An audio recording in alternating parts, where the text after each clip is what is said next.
And back with a preview of a big weekend coming up in Paducah as we extend a warm welcome to Lexie, Millikan and Will Brandon of the Yeiser Art Center in Paducah. And they are the folks that are sort of help coordinating the entire event. I don't know that they'll be doing all of it. They have a lot of help in this, but they're the ones that are sort of spearheading the effort. And Lexie, we're going to start with you. This is one big weekend, and I can't believe it's been a year already since we had the last one. I feel the same way, Dave. It's flown by. Well, tell us a little bit more about the festival overall, what we can expect and what people can do there. So the Lowertown Arts and Music Festival has over 60 different vendors, artist booths, nonprofit booths, food, of course, and drinks, and also live music. And then we, of course, have a lot of art activities for our visiting families, so activities for all ages.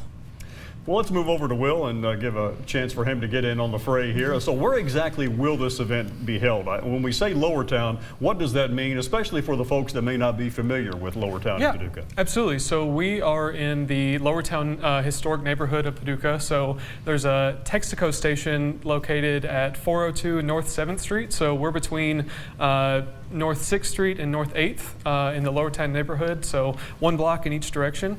And so we'll have the streets blocked off and the streets will be filled with the vendors and everything. So it's a kind of a neighborhood event. If you haven't been to this is one festive event. It's something you can bring the whole family to. And you mentioned blocking off the streets, and that's so that it's safe for you to participate and you walk around, you visit the vendors, enjoy the music. Which brings us to this question: if the streets are blocked off, where do they park?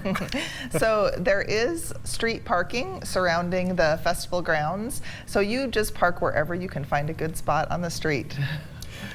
This is a pretty widely known event. So are most of the participants in this, are they local folks or do they come from all over? We actually get participants from all over, so our musicians and our artist vendors, some of them are really local, some of them are more regional, and then this year we actually have a special group coming all the way from Ambon, Indonesia, because they are an UNESCO Creative City of Music, just like Paducah is a UNESCO Creative City of Craft and Folk Art. Wow, that sounds exciting for sure. Now, you also have several other musical groups, correct? Yeah, absolutely. So we've got people like the Sensational Barnes Brothers coming from Memphis, Tennessee, and Two Bob Crew from Asheville, North Carolina. And a cool addition this year is that we are including something called the Front Porch Stage, sponsored by Time on the String.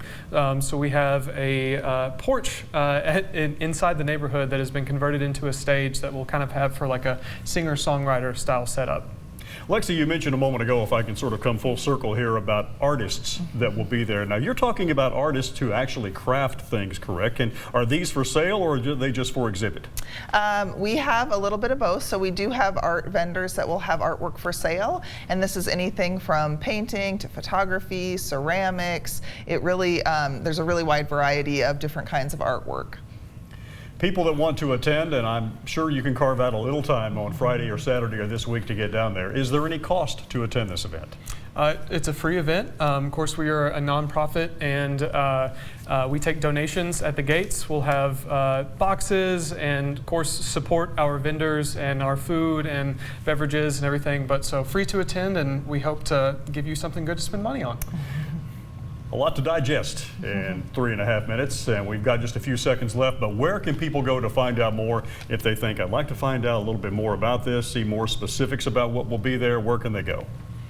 So they can go to theyeiser.org or also check out our Facebook page at Lowertown Arts and Music Festival, and we should have updates posted there almost daily.